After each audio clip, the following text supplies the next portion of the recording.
This is Real News Media TV, coverage you can trust. Please like, share, subscribe, and hit the notification bell. Select all for daily news updates. Good morning, my Real News Media TV family. Welcome back to the channel. Thank you so much for being here and supporting the channel. I wish for everyone a wonderful day today. And in the news this morning for November 28, 2022, upholsterer shot dead at a traffic light. A man was shot dead when gunmen sprayed his motorcar with bullets at the intersection of Spanish Town Road and Weymouth Drive, Kingston 11 on Sunday afternoon. The deceased has been identified as Kennedy Adamson, otherwise called Gaza, a 38-year-old upholsterer from Water Street in Kingston. It was reported that about 3:15 p.m., Adamson was traveling in a gray 1997 Toyota Corolla motorcar along the roadway when, on reaching the traffic lights at the intersection, he was attacked by two men on a red and a black motorcycle. Police said the men opened gunfire at Adamson, hitting him multiple times in the head and upper parts of his body. The injured man managed to drive away from his attackers, but his car stopped about 300 yards away after bumping into several drums along the side of the road. The police were summoned and, on their arrival, found Adamson slumped over the steering wheel of the car. He was taken to the Kingston Public Hospital, where he was pronounced dead. Police said 7 9mm spent casings were found on the scene, and the rear back glass of the car was damaged by bullets. No motive has been established for the attack. 15-year-old boy charged in St. Mary stabbing. A 15-year-old boy of Boscobel, St. Mary, was charged with wounding with intent following an incident in the Ocherias Bus Park, St. Anne on Monday, November 21. Reports from the Ocherias police are that about 4 p.m., the complainant was at the bus park when he was attacked by the suspect and the two other boys who stabbed him in his face. He was assisted to hospital where he was admitted in stable condition. An investigation was launched and one of the boys was subsequently charged. Furious Holness slams opposition for voting against the SOEs.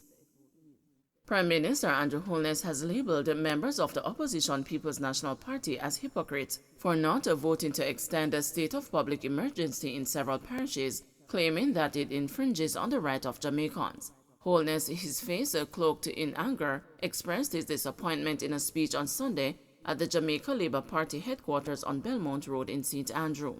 The Prime Minister emphasized that of the over 300 people who were detained under the SOE, which was declared 2 weeks ago, 250 were released after processing, while the estimated 50 who remained in custody were held because they are believed to have strong connections to the criminal underworld. Holness also pointed to the 1976 SOE declared by the PNP in government, which he said disregarded the rights of many Jamaicans. He also pointed out that within the first week of the most recently declared SOE, murders dropped significantly. The 1976 state of emergency was abused. It was not this government that did it. It was not this government that abused human rights and violated the provisions of the Constitution and took no care in trying to preserve life. Speak to Colonel Charles and Babsy Olivia Grange. They can tell you firsthand what they suffered. Many members who sat in this room can tell you of the experience being held for 1 year and being released on condition that you can pack your bag and leave the country. That is why I find it a farce, a great hypocrisy, when I hear them pontificating about rights. I have to wonder if the opposition has the interest of the country at heart. I have had my doubts since then if they really have an interest in saving lives. In this current state of public emergency, there is no question that we have been successful in bringing murders down to 12, which would be the lowest since 2015. The state of emergency will expire Monday at midnight. The security forces are terribly disappointed that they no longer have those powers, he said. The approximately 50 people whom the security forces have in custody were described as the violence producers by Holness, who loved the idea of having to release them tomorrow. The persons we have detained are not arbitrarily detained. These people are associated, people whom we have intelligence on, and the persons who are involved or closely associated with a crime. The evidence on which the police held them are strong. These are our violence producers. These are the persons who are likely to cause the murder rate to rise once again. We are going to do our best. We have to keep the murder rate down during the Christmas season so that every Jamaican can have an equal opportunity to enjoy the season. Holness raised another instance in which he said it appears as if the PNP did not have the best interest of the people at heart. He said the JLP government of 2010 was forced to declare an SOE, which was very effective. When the government tried to have the security measure extended to Spanish Town, St. Catherine, to target a major organized gang, the PNP rejected the idea. That SOE reduced the crime immediately, though it targeted one part of Jamaica. It had an effect lasting over 2 to 3 years on murders. It disrupted, if not destroyed, many gangs. We wanted an extension to that state of public emergency. I was leader of the government business at the time, so I was tasked to speak with the opposition. I went to speak to one opposition member who is very vocal now, as he was then against supporting that state of public emergency. At that time, it was a specific request to extend the SOE into St. Catherine because we were hot on the heels of one of the most notorious gangs in Jamaica in that area. I had to wonder, based upon how stringent he was, whether or not there was some interest in protecting this gang. They refused to support the extension. Luckily, that gang is now before the court under the anti-gang legislation, but you see how long it took.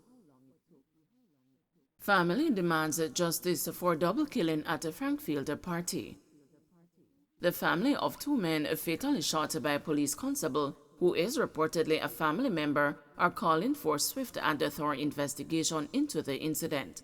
The police reported that about 12:49 a.m. Saturday, an altercation developed between Clayton Pink and a constable at a party being held in a car park in Frankfield. It is alleged that Pink flung a bottle that caught Williams in the face, injuring him. The cop allegedly fired 2 shots at Pink, hitting him and Jerome Smith, Pink's cousin, who was in proximity. Smith succumbed to his injuries at the Percy Junior Hospital, while Pink was pronounced dead on arrival. We want justice. We need them to strip him. Policemen are supposed to visit dance and party, so like them a idiot, said Hyacinth Pink, aunt of Jerome Smith, in a news interview. Hyacinth Pink, who contradicted the police report, said she was informed by those at the party that Pink had tossed a Magnum bottle from which he was drinking on the ground. The bottle, she said of reports, rolled in the direction of Williams, hitting his foot. Me no snuck out pan him, cause when me go Spalding's police station, me see him and him a talk pan him phone, Hyacinth told the news after giving her statement at the Mapen police station's criminal investigation branch. The cop, whose identity the news will not disclose because he has not been charged, is reportedly affiliated with the Spalding's police station. Hyacinth Brown, mother of Clayton Pink, said that she was awakened by a phone call from another son overseas with the news of Pink's death.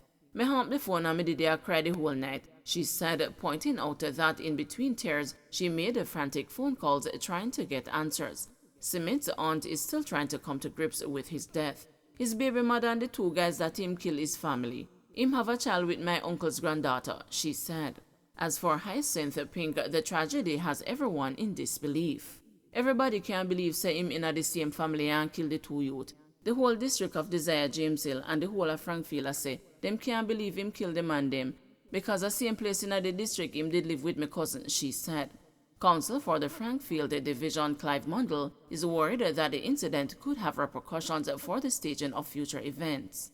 A lot of people party is their livelihood. That's their bread and butter. Most of the parties take place at Railway. I'm almost 100% sure the police is gonna say no party at Railway, and it is bringing a dark cloud over Frankfield, he said.